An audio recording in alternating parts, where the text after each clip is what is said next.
हो रही है एक नई सीरीज जिसका नाम है वेवार्ड पाइन्स। सीरीज के पहले पार्ट की शुरुआत में स्पेशल एजेंट एस्टन को दिखाते हैं जो सेटल में अपने साथी एजेंट्स एवंस और केट की तलाश में एडायो आया है।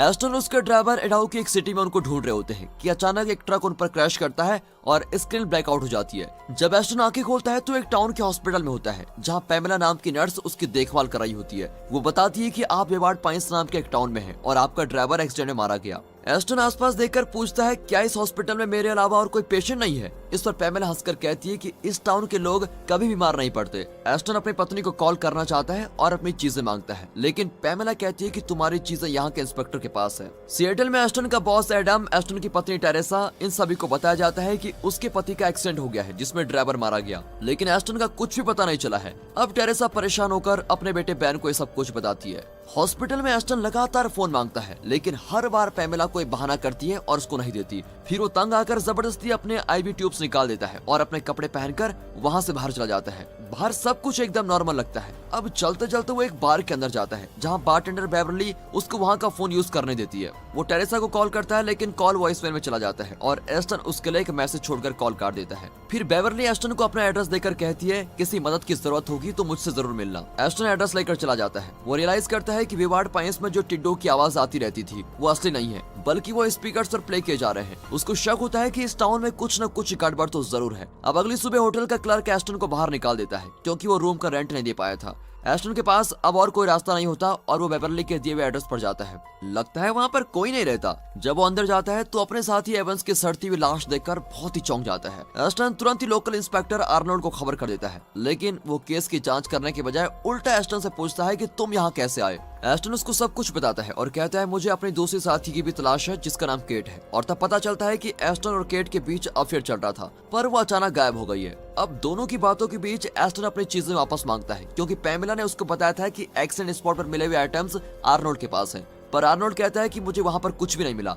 अब एस्टन इंस्पेक्टर का फोन यूज करके अपने बॉस को कॉल करता है, लेकिन वो भी वॉइस मेल में चला जाता है। एस्टन के मन में कई सारे सवाल उठते हैं कि सारे कॉल्स वॉइस मेल में क्यों जा रहे हैं। फिर वो बेवरली से मिलने बाहर जाता है, पर बार का ओनर कहता है कि उस नाम की कोई औरत यहाँ काम ही नहीं करती है। एस्टन बिल्कुल परेशान हो जाता है और उस पर अटैक करता है, लेकिन वो आदमी एस्टन को मार गिराता है और किसी को कॉल करता है। एस्टन एक बार फिर हॉस्पिटल में होता है और इस बार साइकेट्रिस्ट डॉक्टर जैकिंस उसे बताता है तुम्हारे ब्रेन के एक भाग में इंटरनल ब्लीडिंग हो रही है, इसलिए तुम्हें अजीब अजीब विजन दिख रहे हैं और बुरे ख्याल आ रहे हैं। ये सब सुनकर एस्टन फिर से एग्रेसिव हो जाता है और चिल्लाता है कि तुम सब झूठे हो। अब पैमेला उसको बेहोशी की दवा दे देती है। फिर वो एस्टन को ऑपरेशन करने के लिए उसको सर्जरी रूम में लेके जाती है, लेकिन बेवरली ऐन वक्त पर आकर उसको बचा लेती है। फिर दोनों मिलकर पैमेला पर अटैक करके हॉस्पिटल से बाहर निकल जाते हैं और एक सिमेट्री में पहुंच जाते हैं। एस्टन के बेहोश होने से पहले बेवरली उसको बताती है तुम्हारे साथी एवंस ने यहाँ से बचने की कोशिश की थी, इसलिए उसको मार दिया गया और तुम्हारी दूसरी साथी केट यहाँ 6 महीने पहले आई थी, यानी 1999 में।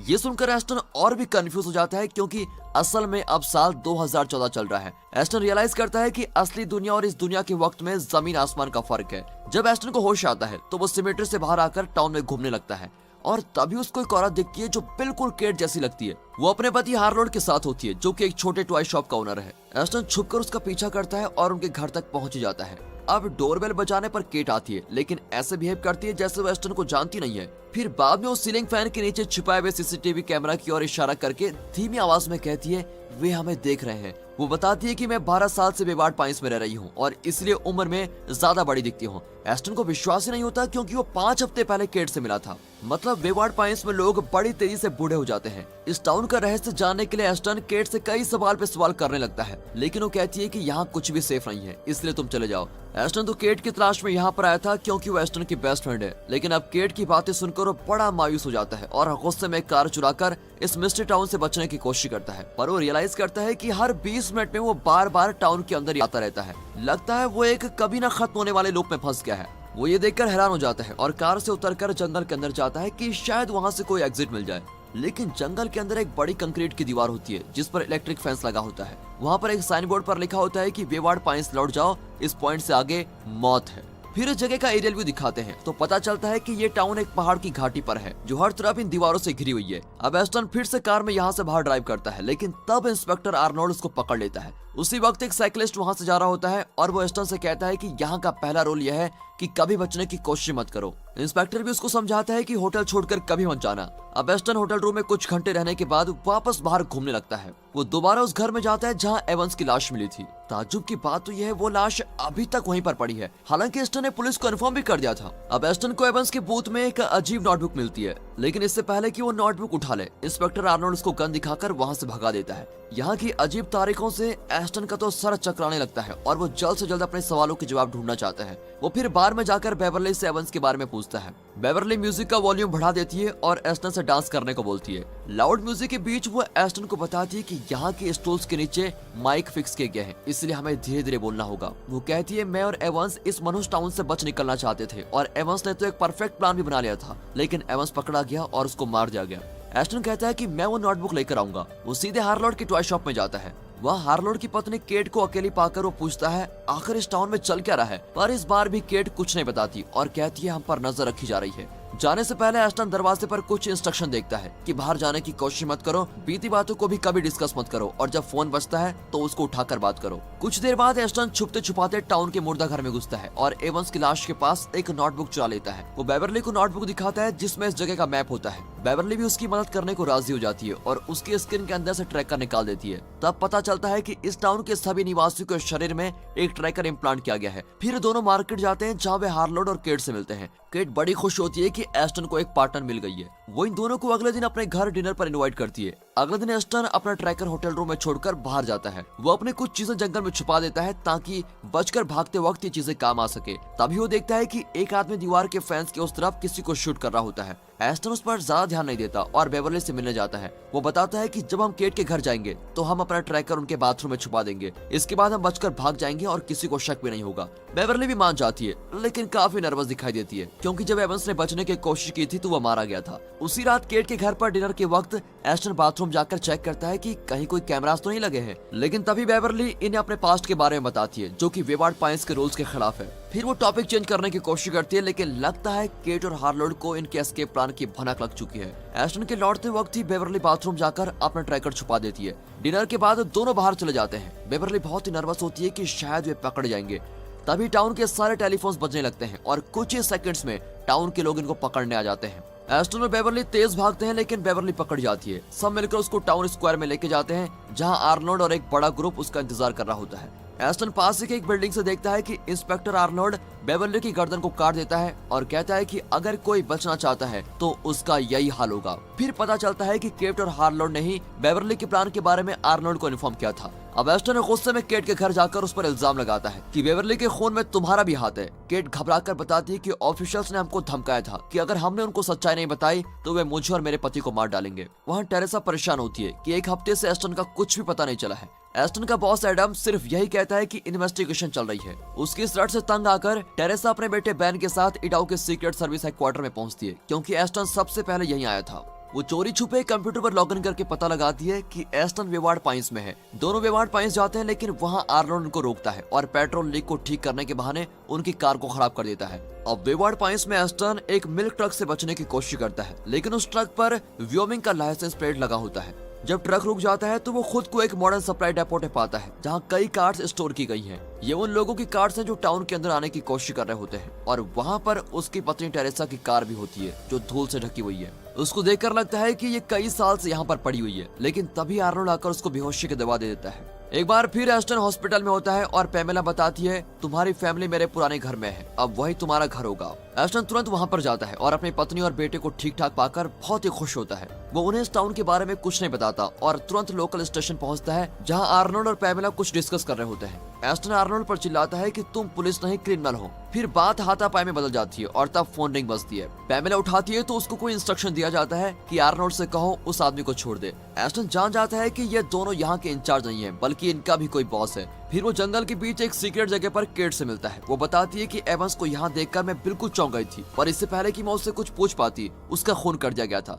यहाँ जिंदा रहने के लिए हमें यहाँ के रूल्स फॉलो करने पड़ेंगे। तभी बैन उसको देखकर सोचता है कि इनका अफेयर चल रहा है। वो तुरंत घर जाकर अपनी माँ को बता देता है। फिर टेरेसा गुस्से में अपने पति को छोड़ देने का फैसला करती है। जब एस्टन घर लौटता है तो उसकी पत्नी और बेटा नहीं होते। काउंटर पर उसकी पत्नी की वेडिंग रिंग पड़ी होती है। माँ बेटा वेवार्ड पाइन से बाहर जाने की कोशिश करते हैं, लेकिन आर्नोल्ड उनको रोककर कहता है यहाँ से कोई बाहर नहीं जा सकता। बैन उसका विरोध करता है, लेकिन वो बैन को बुरी तरह मारता है। वो टेरेसा को भी अटैक करने जाता है, लेकिन एस्टन पीछे से उसको पकड़कर नीचे गिरा देता है। तभी बैन आर्नोल्ड की कार को स्टार्ट करता है और उसके ऊपर ही चला देता है। फिर एस्टन आर्नोल्ड को शूट कर देता है और उसकी चाबियां निकाल लेता है। एस्टन को उसके पास एक रिमोट भी मिलता है, जिससे उनके आगे का एक बड़ा दरवाजा खुलता है। अब तीनों घबराकर कार के अंदर बैठ जाते हैं और अचानक दरवाजे के पीछे से कुछ भाग कर आता है और आर्नोल्ड की लाश को खींच के लेके जाता है। एस्टन डर के मारे रिमोट से दरवाजा बंद कर देता है और वहां से निकल जाते हैं। वेवार्ड पाइन्स पहुंचकर एस्टन कार को रोक देता है और बैन को शांत करता है। फिर वो टेरेसा को इस टाउन के बारे में बताता है कि यहाँ सबको ट्रैक किया जाता है, इसलिए कोई बच नहीं सकता। तभी एक आदमी आकर बैन को एक यूनिफॉर्म और लेटर देता है। उस पर लिखा होता है कि कल से बैन को स्कूल जाना होगा।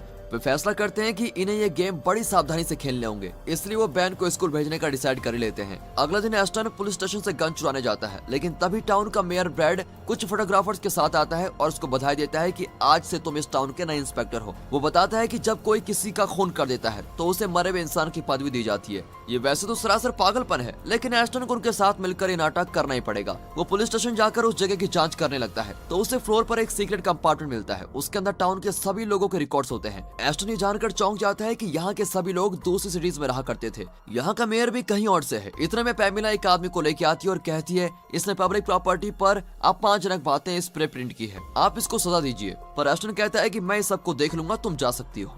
वहाँ टेरेसा और बैन उसके नए स्कूल पहुँचते हैं। वहाँ की प्रिंसिपल मैगन मेयर बैड की पत्नी है। वो टेरेसा से कहती है मैं बैन का ख्याल रखूंगी, तुम चिंता मत करो।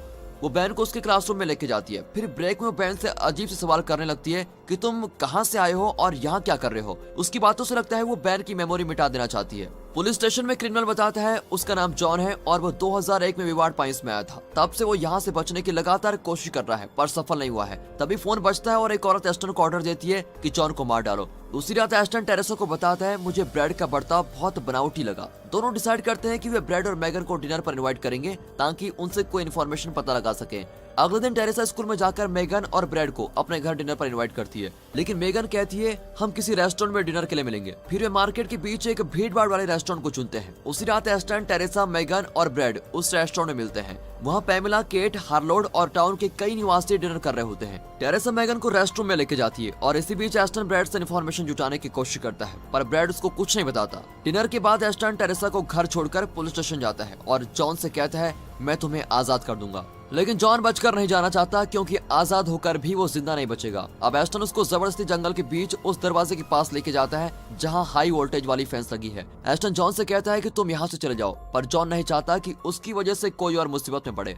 वो एस्टन को पास का एक पहाड़ दिखाता है जिस पर चढ़कर यहाँ से बचा जा सकता है। ये कहकर वो हाई वोल्टेज फैन से चिपककर अपनी जान दे देता है। एस्टन की तो सांस रुक जाती है और वो बड़ा परेशान होकर घर लौट आता है। वो मन ही मन कोई प्लान बनाता है और टेरेसा को इस घटना के बारे में बताता है। टेरेसा बताती है मुझे एक जगह नई जॉब मिली है। अब एस्टन बड़ा खुश होता है कि टेरेसा ने टाउन में कुछ लोगों का विश्वास जीत लिया है। अगले दिन वो कुछ वेपन्स लेकर जंगल में जाता है और बड़ी मुश्किल से उस ढलानदार पहाड़ पर चढ़ जाता है। जब वो ऊपर पहुंचता है तो एक मिस्टीरियस ह्यूमनॉइड जैसा फिगर छांव के बीच से छुपकर उसको देख रहा होता है।